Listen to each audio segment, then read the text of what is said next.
அன்பார்ந்த உறவுகளுக்கு எனது வணக்கங்கள். கடந்த 24-25 ஆண்டுகளில் கல்வியினுடைய செயல்பாடுகள், தலைமைச் சங்கத்துடைய செயல்பாடுகள் குறித்து நமது பொதுச் செயலாளர் அன்புக்குரிய அண்ணன் அர்ஜுன் சோர்ஜ் அவர்கள் தெளிவாக எடுத்துரைச்சார். உண்மையிலே கல்வின்றது ரொம்ப அவசியம். ஏன்னா நீங்கள் நம்ம இப்போ நடைமுறையில் 4 தலைமுறையாக நம்ம ஒப்பிட்டு பார்க்கலாம். தாத்தா, அப்பா, நம்ம பிள்ளைகள். இதில் கல்வியினுடைய செயல்பாடுகள் எந்த அளவுக்கு ஒரு உயர்ந்த தரத்தை, உயர்ந்த இடத்தை கொடுக்கும் அப்படின்றத நீங்கள் கண்கூட பார்க்கலாம். ஒரு அதிகார மையத்துக்கு போகணும் அப்படின்னா கல்வி ரொம்ப முக்கியம். ஒரு அலுவலகத்தை போய் கதவை தட்டுறோம் அப்படின்னா கல்வியும் அதிகாரமும் சேர்ந்துருக்கப்ப கதவு தானாக திறக்கப்படும். ஒரு சாதாரண குடும்பத்தில் பிறந்திருப்பார், அவருடைய பையன் அரசு அலுவலகத்தில் ஒர்க் பண்ணுவார். உச்சபட்சமாக இன்றைக்கி இருக்கக்கூடிய ஐஏஎஸ் ஆஃபீஸர்ஸ் எல்லாம் பாருங்கள், நிறைய உதாரணம் சொல்லலாம். நம்ம சமுதாயத்தில் எல்லாருமே பார்த்தீங்கன்னா ஒரு மிக மிக பின்தங்கிய ஒரு குடும்ப பின்னணியை கொண்டவர்கள் தான். அப்போ இந்திய ஆட்சி பணிக்கு போனோடனே அவங்களுடைய குடும்ப சூழ்நிலையே மாறுது. அதே மாதிரி தான் நான் சார்ந்திருக்கக்கூடிய நீதித்துறையிலையும் சாதாரண பின்புலத்திலேருந்து வந்திருக்கக்கூடிய ஒரு உறவினர் இன்றைக்கி அவர் உயர்ந்தபட்சமாக ஒரு ஏபிபியாக ஒரு நீதிபதியாக உட்கார்றப்ப அவருடைய அதிகார மையம் வேறு. ஏன்னா இதுக்கு எல்லாத்துக்கும் காரணம் கல்வி தான். ஸோ கல்வின்றது ரொம்ப முக்கியம். அந்த கல்வியை ஊக்குவிக்கக்கூடிய வகையில் தலைமைச் சங்கம் இன்றைக்கி பல்வேறு விதத்தில் நம்ம ஸ்டெப் எடுத்துகிட்ருக்கோம். ஆனால் கடந்த காலத்தில் 24-25 ஆண்டுகளில் 100க்கும் மேற்பட்ட மாணவர்கள் நம்ம கொடுத்துருக்கோம். ஏறத்தாழ கணக்கு பண்ணி பார்த்தீங்கன்னா நியர்லி 300 பீப்புள்ஸ் வரும்னு நினைக்கிறேன். அந்த 300 பீப்புள்ஸையும் தலைமைச் சங்கம் தொடர்ந்து கண்காணிக்குது.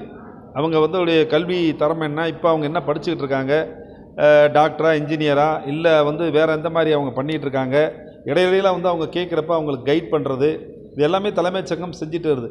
இன்னொரு 3 ஆண்கள், அதிகபட்சம் 3 வருஷம் தான். 3 வருஷத்துக்குள்ளே பார்த்தீங்கன்னா அவங்களோட நிலை உயர்ந்துடும். ஸோ இன்றைக்கி ஒரு வருஷத்துக்கு 100-150 பேர் கொடுக்குறோன்னா இந்த அவுட்லெட் மாணவர்ஸ் எல்லாம் வர்றவங்களில் ஒரு எல்லா மாணவர்களுமே சப்போர்ட் பண்ணுறப்ப ஆயிரக்கணக்கான மாணவர்கள் வெளியே வருவாங்க. ஸோ இது ஒரு மிகப்பெரிய ஒரு மாற்றத்தை இந்த தலைமைச் சங்கத்துடைய நிர்வாகிகளாகிய நாங்கள் அனைவரும் ஒருங்கிணைந்து செஞ்சுக்கிட்டு இருக்கோம்.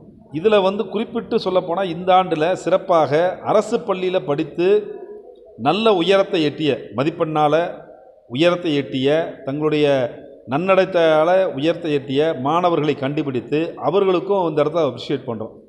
இது ஏன் இந்த அப்ரிசியேஷன் அப்படின்னீங்கன்னா, அரசு பள்ளியில் படித்தா அவங்க எவ்வளோ தூரம் மேலே வர முடியுன்றதை எடுத்து காமிக்கிறதுக்கு தான் இந்த நிகழ்வு. அதனால் ஒவ்வொருத்தரும் தங்களுடைய பிள்ளைகளை பிச்சை புகுனினும் கற்கை நன்றே, பிச்சை புகுனினும் கற்கை நன்றே, பிச்சை எடுத்தாவது ஒரு பையனை படிக்க வைக்கணும்னு தான் சொல்லப்பட்டிருக்கு. அந்த வகையில் நம்ம ஒவ்வொரு மாணவனையும் ஒவ்வொரு மாணவியையும் நம்மளுடைய சமுதாயத்தைச் சேர்ந்தவர்களை படிக்க வைக்கணும். படிக்க வைக்கிறதுக்கு தேவையான அத்துணை சப்போர்ட்டுகளையும் செய்வதற்கு தலைமைச் சங்கம் தயாராக இருக்குது.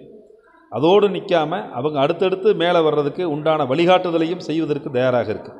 அதனால் மாணவர்கள் இந்த நிகழ்வை சரியாக பயன்படுத்த வேண்டும். இதை பட்டி தொட்டியெல்லாம் போய் சேர்க்கணும். ஏன்னா ஒவ்வொரு அமைப்புக்கும் தலைமைச் சங்கம்ன்றது ரொம்ப முக்கியம். இப்போ இந்திய இறையாண்மை எங்கே இருக்குது அப்படின்னா டெல்லியில் இருக்குது. டெல்லியில் எங்கே இருக்குது அப்படின்னா பாராளுமன்றத்தில் இருக்குது.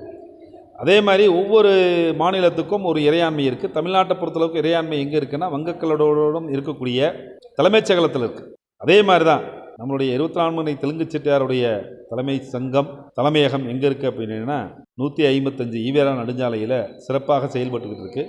கட்டிடத்துடைய கம்பீரம், அந்த கட்டிடத்துடைய அழகு, கட்டிடத்துடைய பாரம்பரியத்தோட வரக்கூடியவர்களையும் சிறப்பாக உருவாக்குவதற்கு ஒரு சிற்பியாக அத்துணை நிர்வாகிகளும் உங்களுக்காக காத்துட்ருப்போம். அவர் சொன்னக்கூடிய நிகழ்வுகளை அந்த நேரத்தில் எல்லாரும் தலைமைச் சங்கத்தில் சந்திப்போம்ன்றதை சொல்லி தொடர்ந்து கல்வி சார்ந்த பணிகளையும் அறப்பணிகளையும் மேற்கொள்வோம். சமுதாயம் முன்னேறுவதற்கு நாம் அனைவரும் ஒன்று கூடி தேரெழுப்போம் என்று கூறி நன்றி, வாழ்த்துக்கள்.